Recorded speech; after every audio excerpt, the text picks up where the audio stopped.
Benjamin Franklin once said, and I quote, "Tell me and I forget, teach me and I may remember, involve me and I learn." Good morning, everyone.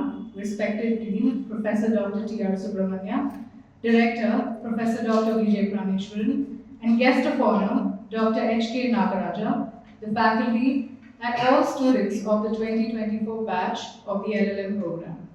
We appreciate your patience and thank you for joining us today. I, Maria Tatil, on behalf of CMR University School of Legal Studies, welcome you all to the postgraduate orientation program of the Commercial Law, Constitutional Law and Criminal Law. CMR University School of Legal Studies Center for Postgraduate Legal Studies had been established to impart quality legal education at the postgraduate level. The center is committed to providing meaningful education, including all-round development of the student through a wide range of academic, co-curricular and extracurricular activities which reach far beyond the conventional classroom experience. The LLM program is carefully designed to provide insight into the field of law and equip students with the necessary knowledge and skills to pursue a successful career. To herald the start of the occasion, I request Pranav, a fifth-year student of law, to render the invocation song.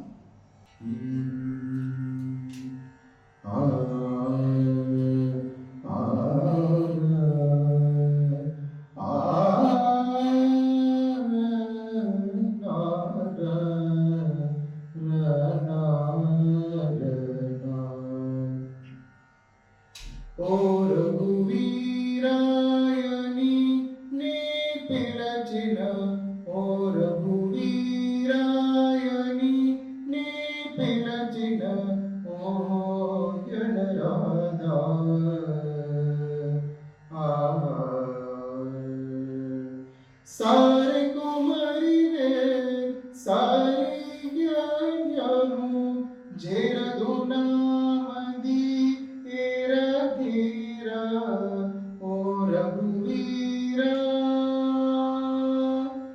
पंटुने तिननी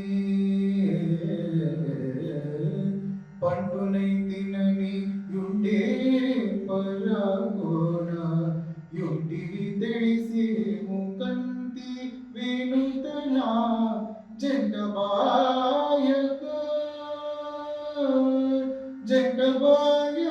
Venu वेंटरमणि गीदु Conti भद्रगिरि Ramdas पोषक जंटबायक वेणु वेंटरमणि गीदु Conti भद्रगिरि Ramdas पोषक ओ रघुवीरा भवानी सरे सरे मगरे सरे पमगरे सरे सा सा सनी सा सा सा नी सा सा नी दा बाबा बाबा गगरे सा रे मामा बाबा नी रे रे गरे सा सा नी दा बाबा बाबा गगरे सा रे मामा बाबा नी सा रे बाबा नी सा रे बाबा नी सा रे बाबा नी सा ओ रघुवीरा.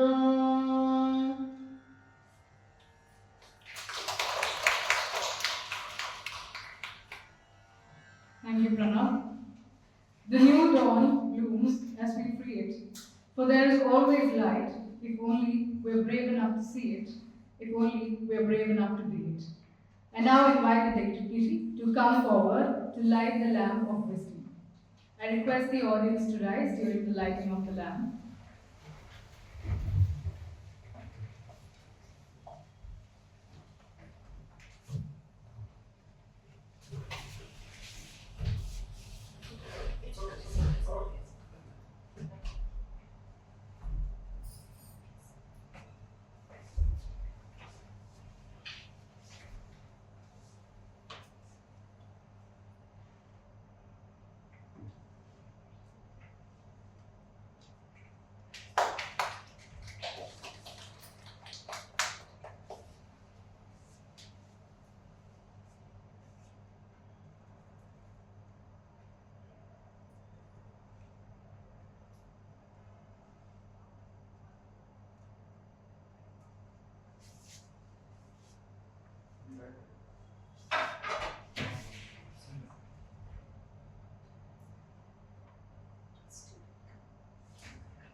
Thank you, dignitaries.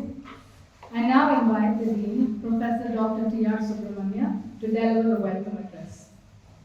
Very good morning to all of you present here. On behalf of the CMR University, the Chairman and the Board of Management, I deem it a great pleasure to welcome all of you to the new batch. And earlier, we used to have only two sections, and that is constitutional law as well as commercial law. This year we have created another, that is criminal law as well. And this is being created by public demand. Many of the people used to ask us, why not criminal law? So for 2 or 3 years we did not do it, and only having enough reading material and other infrastructure, we thought of doing it, and we have done it. Again, I welcome you all. Today we have a wonderful guest, and he was Professor H.K. Nagaraja. Professor H.K. Nagaraja happened to be a professor of law in the University of Mysore. To start with, he started career of teaching in the University of Mysore. Later, he became an associate professor and became a professor of law and served as the dean of this Department of PG Studies in Law in Marcel and Guthrie for over a decade. And then on retirement, he was invited by the National Law School of India, wherein he served as an adjunct professor and contributed much to the research in the area of international law. Even today, he is at work, and he is working on the rights of the aged people and their status in the area of international law. Sir, we are honored to have you. As and when we met, you accepted our invitation and he came to us. Once again, we welcome you, sir.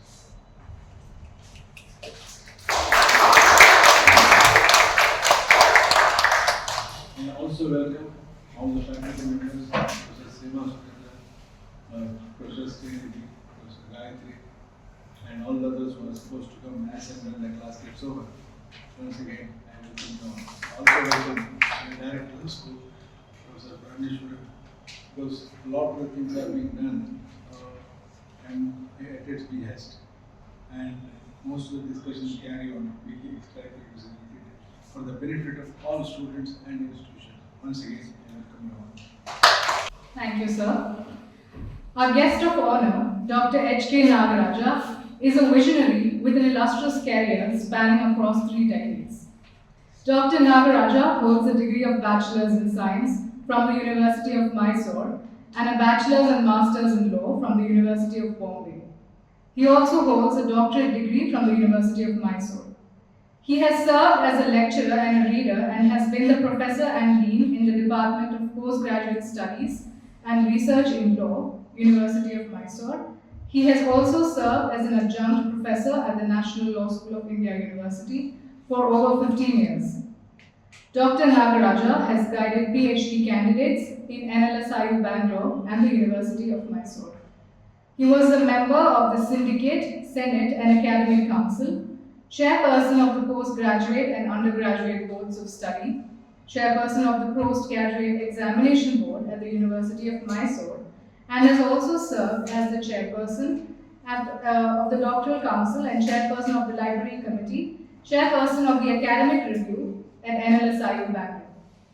Dr. Nagaraja has authored an article on health as a human right in the book titled Health, Law and Ethics, Critical Reflections, which is a collection of articles contributed by law professors and doctors. At present, he is engaged in writing a book on human rights of old persons. He has also prepared course materials on human rights, international parameters, under the UGC MOOC's registration course on human rights, a peer review on the policy recommendation chapter authored by Dr. M.K. Ramesh, Professor, National Law School, in the State Environmental Report 2015 of the Environmental Management and Policy Research Institute, among others. Dr. Nagaraja has also delivered notable lectures which include protection of rights to privacy in international law, under the auspices of Karnataka State Law University in association with KLE Law College, and on the evolving status of human persons in the international law, and he has also spoken on the impact of human rights on the conduct of countering terrorism with violent extremism, to name a few. Sir, it is an honor to have you to grace the occasion. The dice is yours. Dr. Subramanian, whom I know, I think for the last 50 years, members of the faculty of this university and my dear students. Of course, a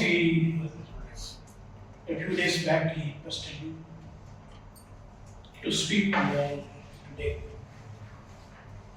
I don't know how far I am justified in giving a talk today. But then I thought it was a fair opportunity given to me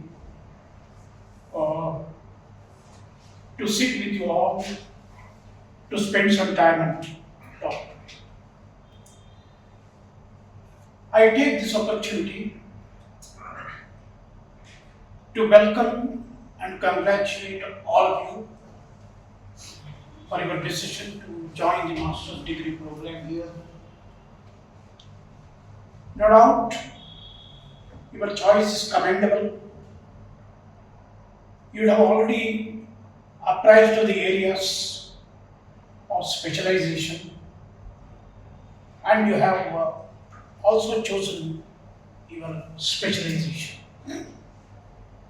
I will not explore those matters since your course teachers will investigate them. In recent days, we have noticed that there has been an increased zeal in the study of law and a willingness to specialize in different branches of the disciplines of law.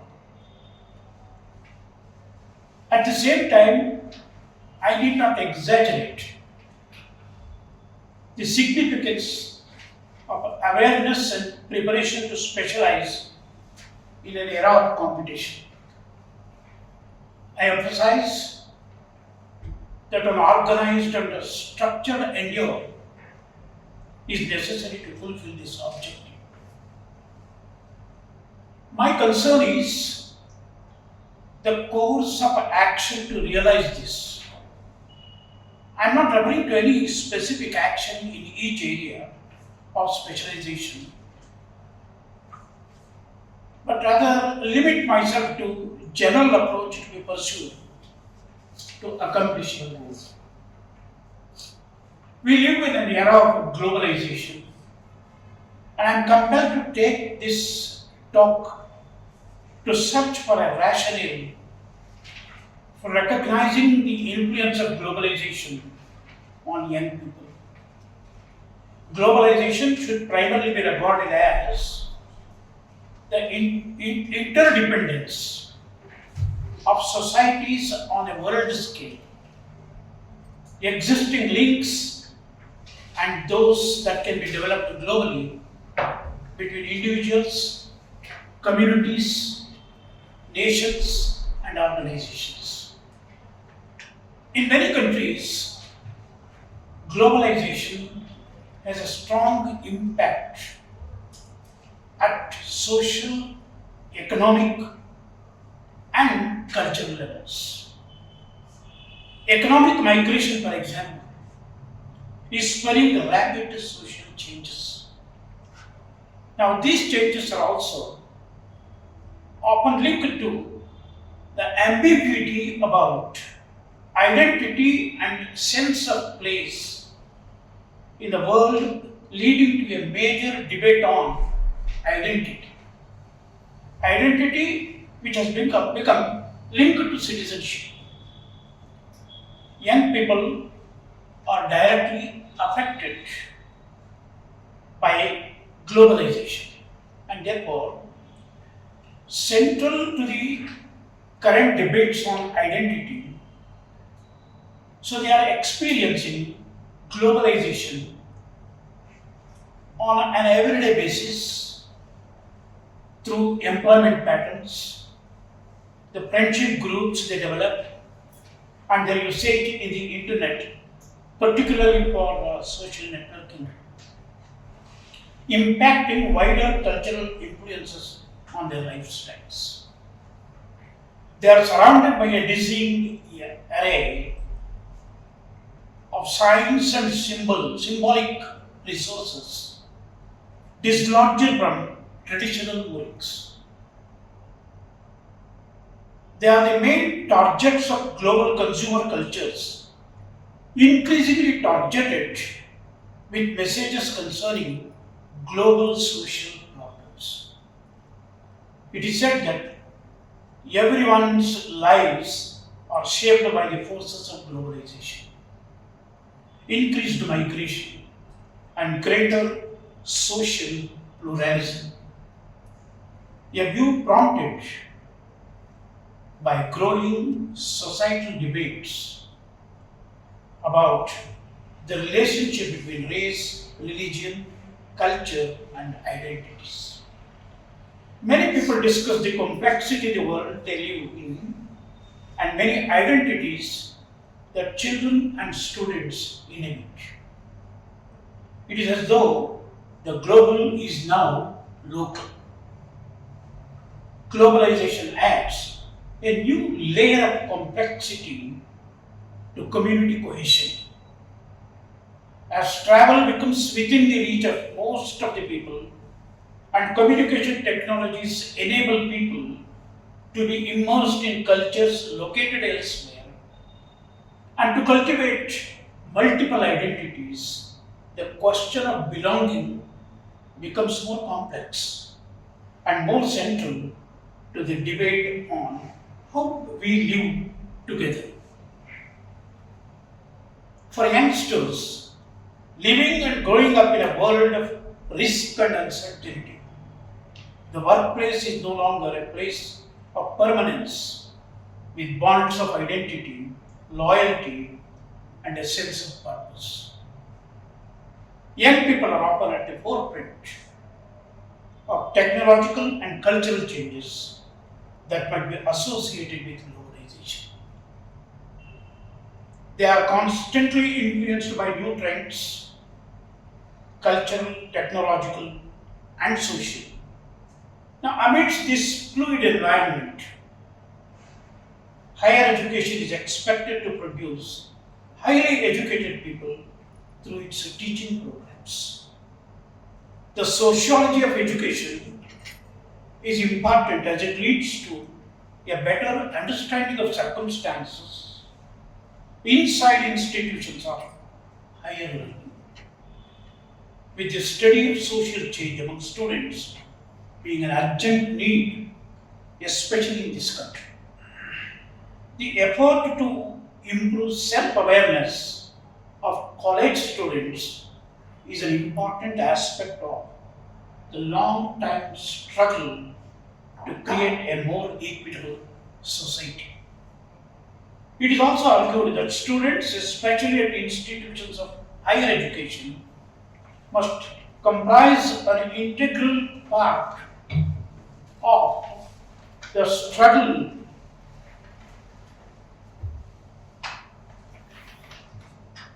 for social good, because they strive to become participating citizens in a democratic society.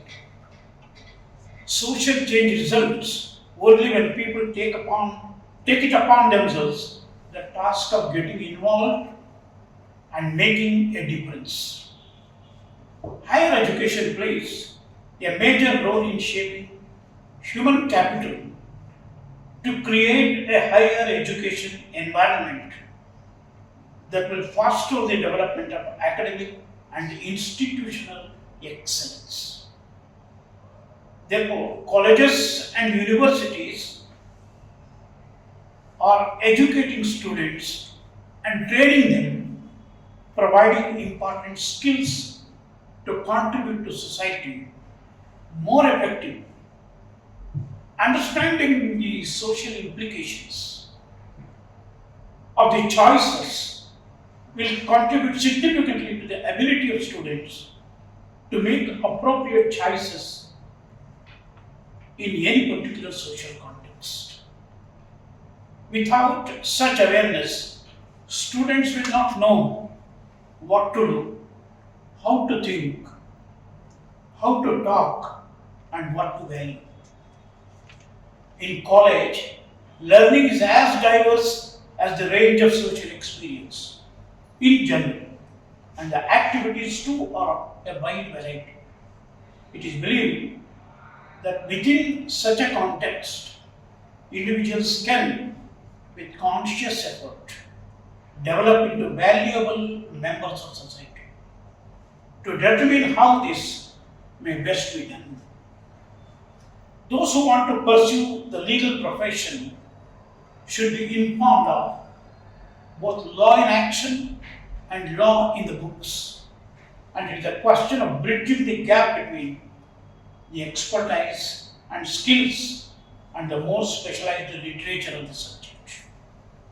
It lays out the general principles of empirical legal discipline, confronting a series of stumbling blocks on the way forward and investigating how the legal academic expertise can help the situation. This requires a method and carefully laid consecutive steps to overcome the riddle. I do not call it a dangerous or a slippery path, but it requires carefully thought out preparedness. What then is that methodology? I will try to answer it in my own way. I will be concentrating on fundamental questions that may be common to all disciplines. In this discussion, I insisted on the application from the relevant authority of the branch of law to resolve practical problems. This requires a critical thinking. I will focus on critical thinking. What is critical thinking? Critical thinking is a cognitive process that involves analyzing, evaluating, and interpreting information or situations legally and also systematically. It is therefore a conscious intellectual activity like thinking, reasoning, or remembering. How do you then embark on the process of critical thinking? You should follow certain steps to do this. The first step, in my opinion, is objective analysis of the information. Analyzing information objectively means examining facts or ideas without allowing personal biases, emotions, or preconceived notions to influence the assessment. This involves separating facts from opinions, collecting all available evidence, considering the context and source of information, breaking down complex information into smaller, manageable parts, identifying inconsistencies, avoiding jumping to conclusions based on limited information, and recognizing and setting aside personal preferences or prejudice. The goal is to approach the information with a neutral, impartial mindset to gain a clear and accurate understanding. Now, this process helps interpretation. Thus, objectivity in approach means identifying the main claims and supporting evidence, checking the credibility of source, considering multiple perspectives of the issue, and recognizing any potential bias in the reporting. That is the first step that I can think. The second step is to analyze information objectively.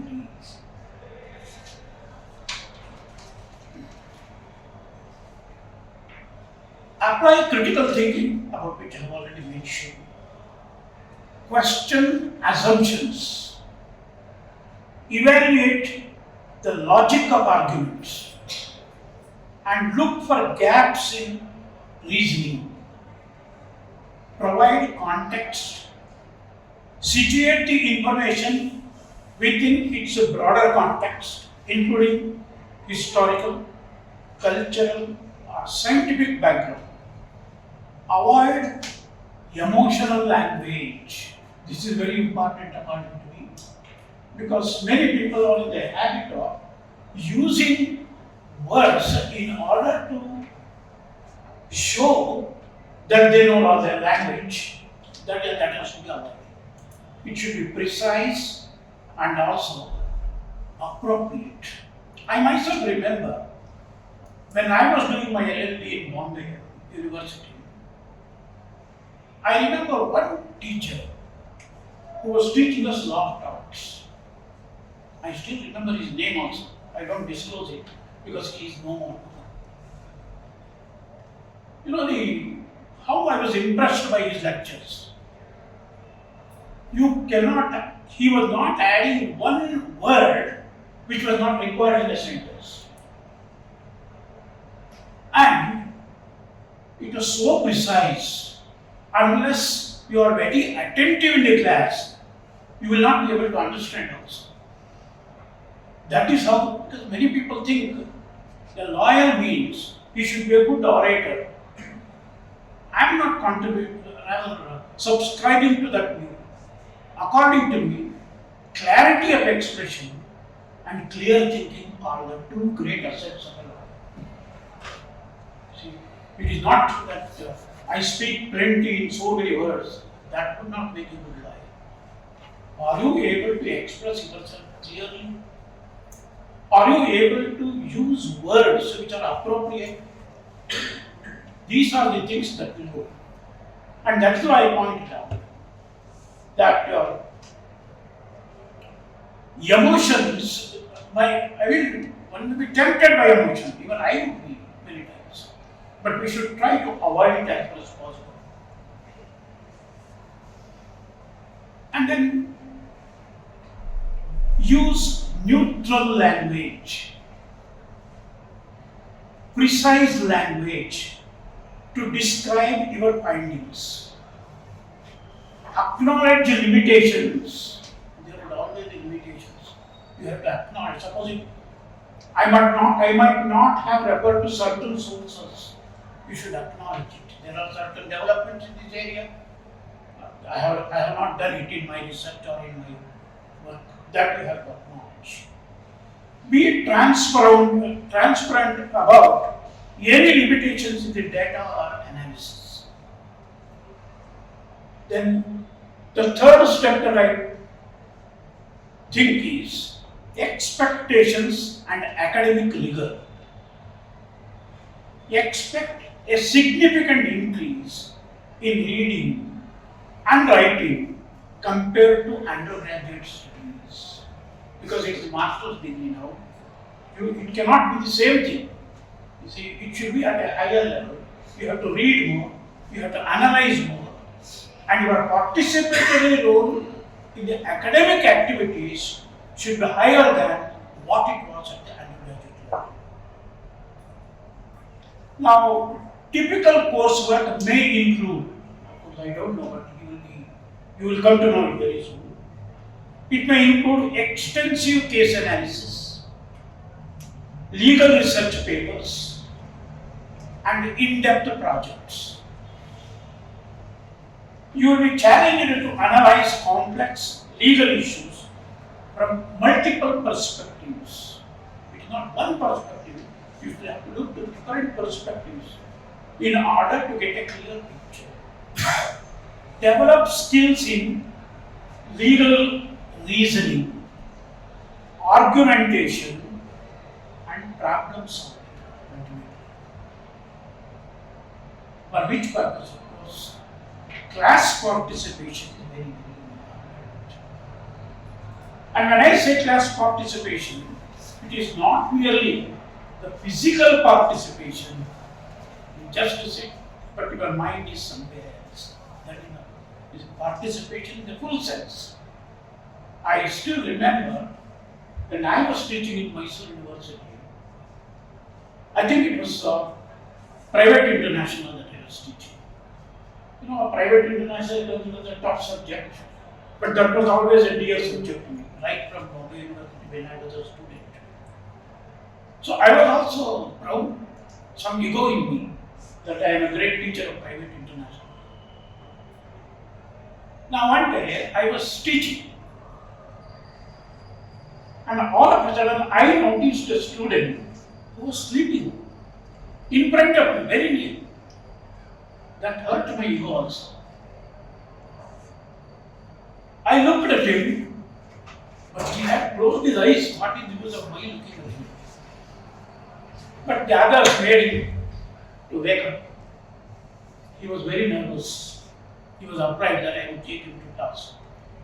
But I don't think in my 50 years of teaching experience, I have lost temper, or I have punished anybody, or I even scolded anybody. I have not done all those things. But he was afraid. Others were wondering what would be my reaction.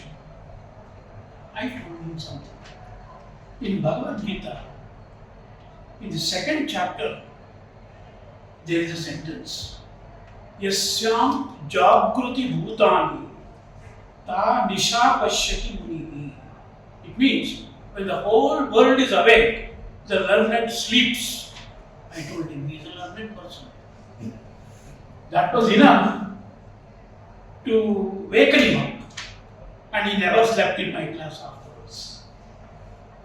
You see, so sometimes, as I was taught, I thought I had hurt him by saying so, because others laughed, although he never knew whether to laugh or to be serious at that time.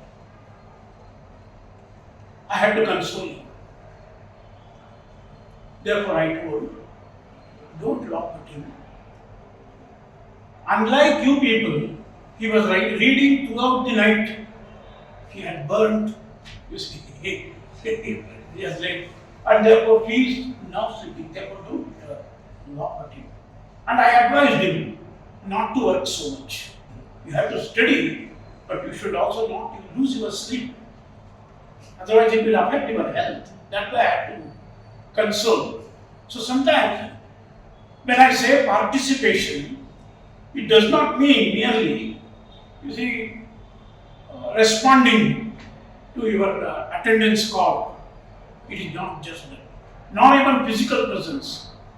How much you are mentally alert and present, that also is very, very important. And that is why I pointed out participation, class participation. When I said, I meant, you see, not only the physical, but also participation in the real and fullest sense. It would also therefore mean actively engaging in discussion. It is often expected, and it may be even a part of the grade also sometimes, how much you are participating actively. Be prepared to articulate your viewpoints and debate legal concepts. Research skill, even that is it. I will not go into the details of the research skill because I think that is one of the course that you will be taking, and therefore I will not. But anyway, proficiency in legal research methods and tools is critical. Recently I am working on research methods in the ancient Indian philosophy. I found, you see, there are certain steps they used to take. For example, pratyaksha. Pratyaksha means what is obvious, what you can come to know through your five senses. That they were applying it. Then anumana. Anumana means inference. You see, that is what they were applying in philosophy. Right from Charvaka, Buddha, even Shankara, Ram, all these people were applying various methods of research methods in their philosophical discourse. That's what I have found out. Now, therefore, these research tools are very, very crucial. Then, another important thing which should not be forgotten is academic integrity. Understand and adhere to strict standards of academic honesty and citation. Citation becomes very important here. Plagiarism and other forms of academic misconduct are always taken very seriously. Academic integrity refers to honesty, trust, fairness, respect, and responsibility in academic work. That is very, very important. Understand what constitutes plagiarism. Using others' ideas or words without proper attribution.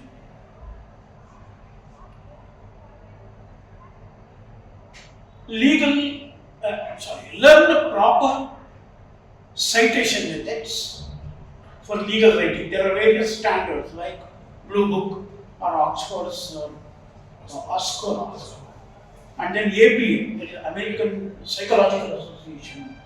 Even that is nowadays in many social science books they are following that. Depending upon jurisdictions, be aware that plagiarism can be intentional or unintentional, but both are serious offenses. You can't say, I did not do it intentionally. Whether intent, you shall be very careful. Then collaborative work is another important component. Expect a mix of exams, papers, presentations, and projects throughout the program. It depends upon how exactly your course teachers will implement them. Then again, consistent effort is required. It is not just end of the term cramming. It should be throughout. Then collaboration and collision. You see, you have to make a distinction between these.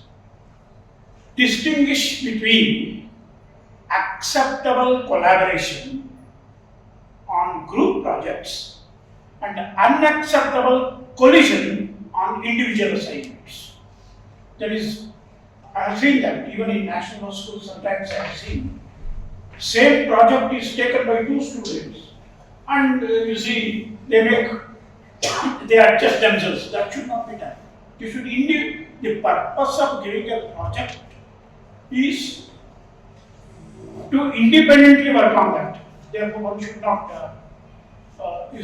think in terms of collision here.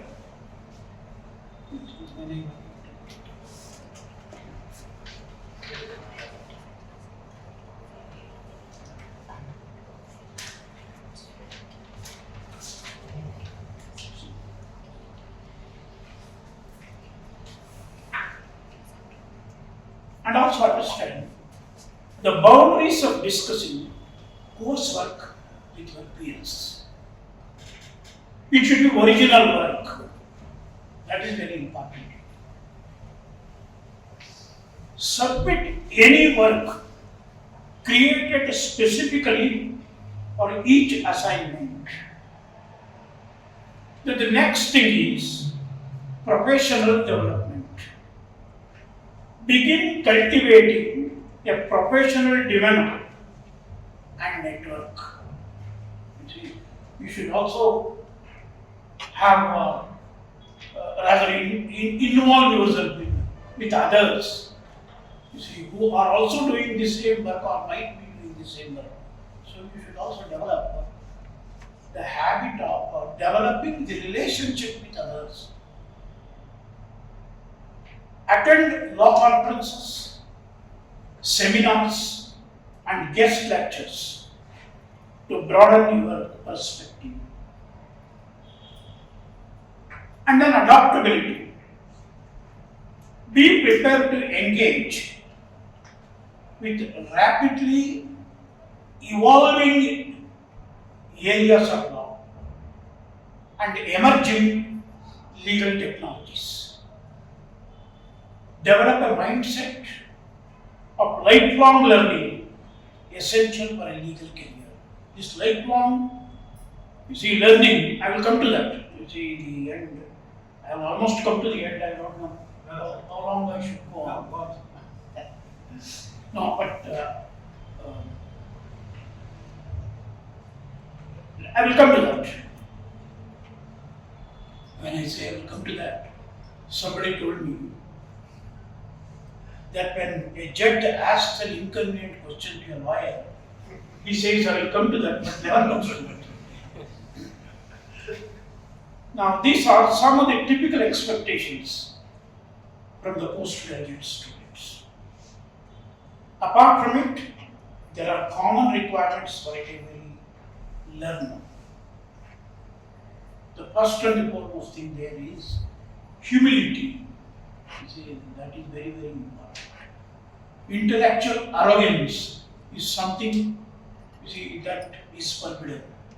You should never take, because once you become intellectually arrogant, what would happen is you think that you are better than others, and therefore, with that arrogance, you will stop, applying your mind for the purpose of better learning. I remember in Pandit Jawaharlal Nehru's glimpses of world history. It was a letter written in the prison to his daughter. He says, I don't envy a perfect person. I don't like to be a perfect man. Because if you are perfect, there is nothing more to learn, he says. That is humility. Then, wisdom. Wisdom is very important. You may be educated. You may learn so many things, your knowledge will improve. But wisdom is more important. The fruits of your education and knowledge should result in your wisdom. And then the third is discretion. I am coming to the discretion part as well as lifelong learning. I am coming to that. Of course, definitely now I am coming to that. Postpone it. In Taittiriya Upanishad, when at the end of teaching, it was a Gurukula system, students used to be there, and after having educated them, everything was over. At the time of bidding farewell to them, he used to ask them to sit around him. In fact, the word Upanishad comes from that only. Upani Asita means sitting near. There should be not much distance between the teacher and the taught. That is the meaning of Upanishad itself. Now, in the end, he used to give a piece of advice to them. It is a Veda Manuchacharya Ante Vasina Manushasti. Veda Ante means in the end. After having imparted education, I am not in any way entering into religious discussion. I am myself an agnostic. I don't believe in any religion. But there is Nothing wrong in going to any knowledge available anywhere. Now therefore, Vedamamuchacharya ante vasinamam shasti. After having imparted education in the end, he used to tell these things. Of course, you know all those things. That is Matru Devo Bhava, all those things he used to Pitru Devo Bhava, Acharya, all those things. Then he was also telling them Swadhyayam na pramaditavyam. That means don't leave self-study. Don't think after education here, your learning will come to an end. Throughout you have to learn. That is what I meant by lifelong study or education. Swadhyaya, self-study is that was what was emphasized there. Swadhyayam na pramaditavyam. Coming to discretion part about which I mentioned. In the end, there only, it is called as Shikshavalli in Taittiriya Upanishad.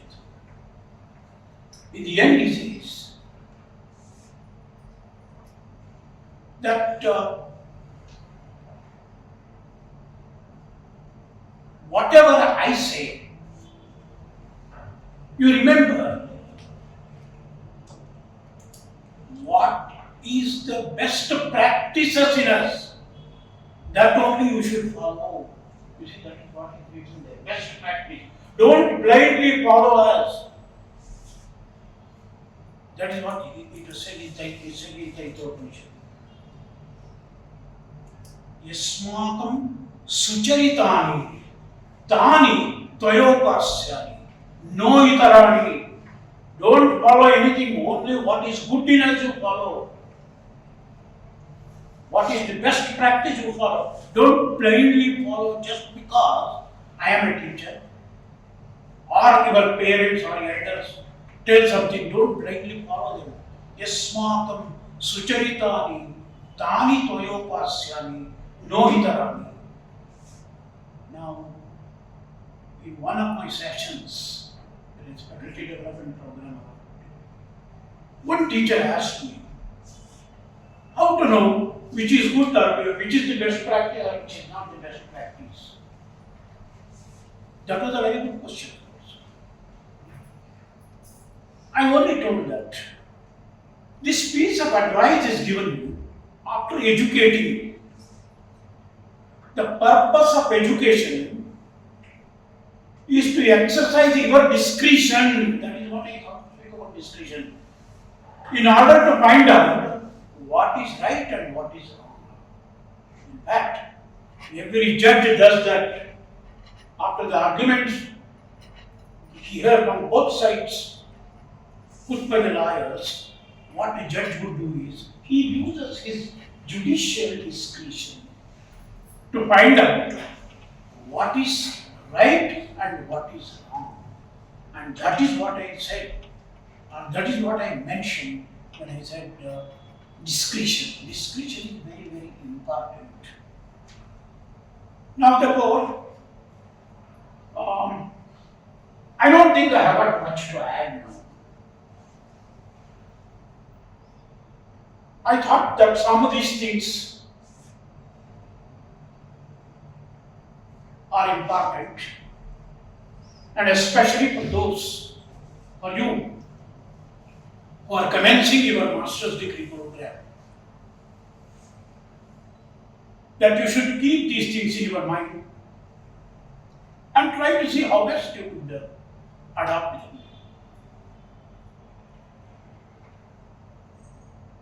Questioning is very, very important, about which I have left. And when we speak something, questions we raise. And therefore, questions may be asked. And in research methodology, when I was teaching in national school,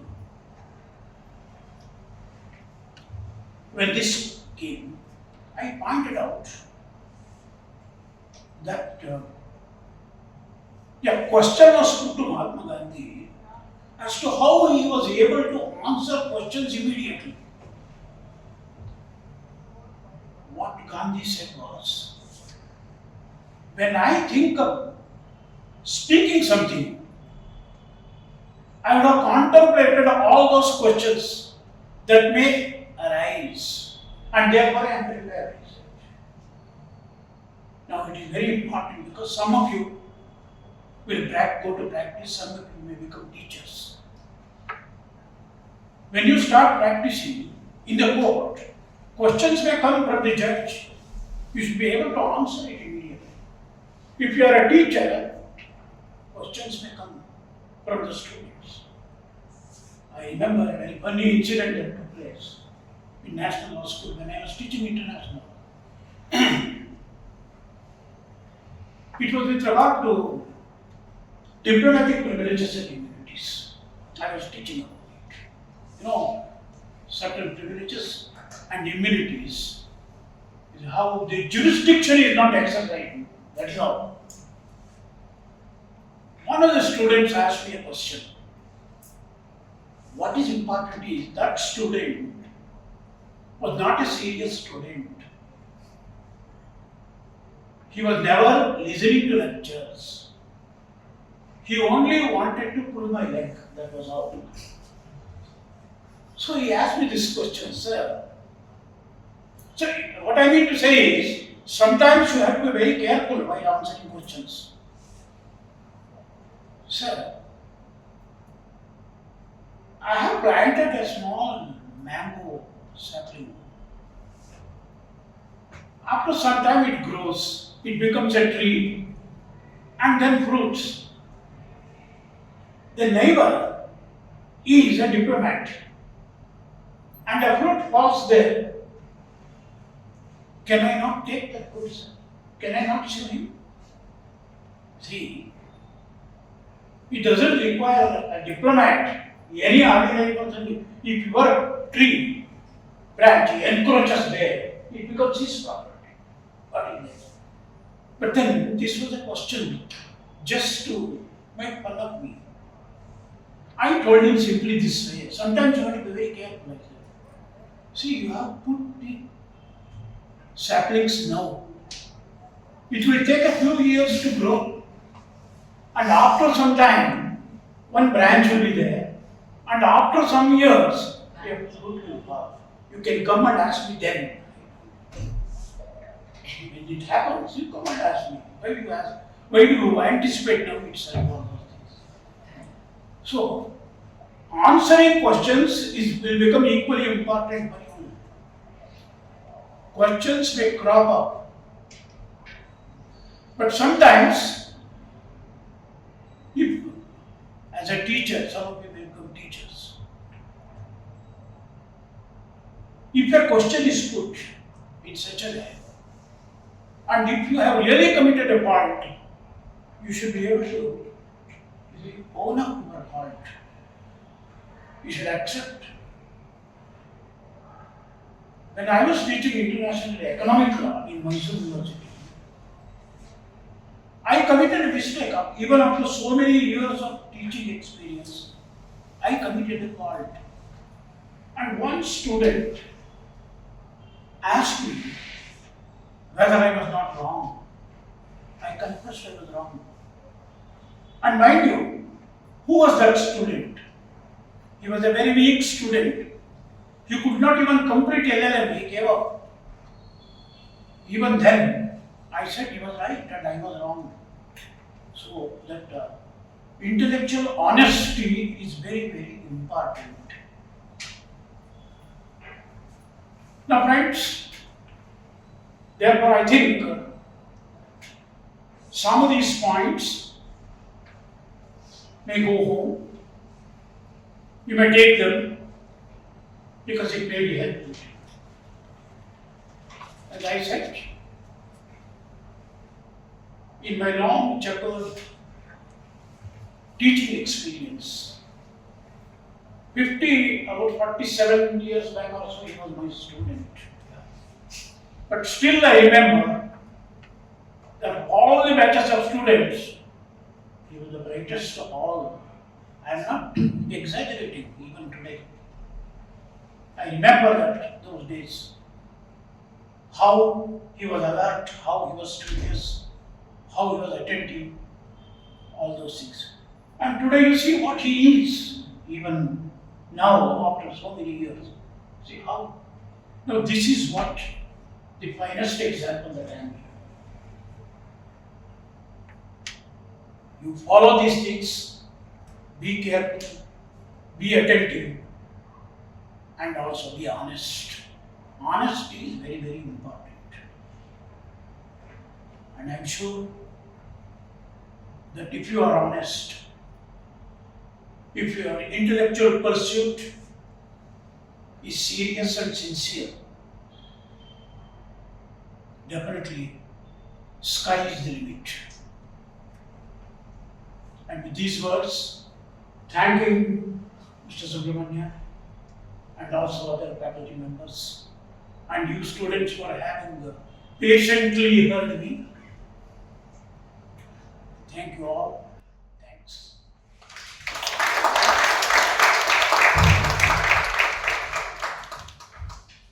Thank you, sir, for enlightening us with the details. I now request the Director, Professor Dr. Vijay Prameshwar, to render the vote of thanks.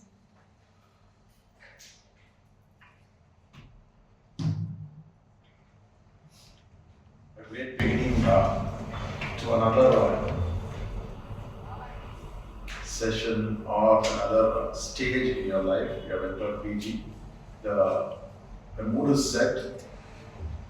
You need to understand that you are in PG, no more in UG. So you need to upgrade and update yourself and behave like a PG student.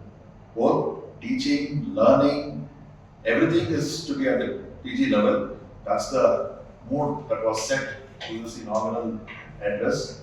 On that note, we are extremely thankful to Professor H.K. Nagaraja, formerly professor at National Law School, before that Mysore University. He's given us enough of tidbits about how to go about this program with his vast experience.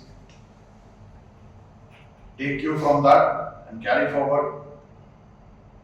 And on that note, we are extremely thankful to sir for having addressed us and very fortunate to have heard him, his experiences and his practical examples that will drive home the point. Thank you very much, sir. We are also thankful to our beloved dean, Dr. T.R. Subramania. Thankful to all the faculty, the coordinator, LL.M, all the staff, and thankful to you students also for having come. You're into CMR, the inauguration is over, so you're a full-fledged student. Be prepared to be treated like one. Thank you.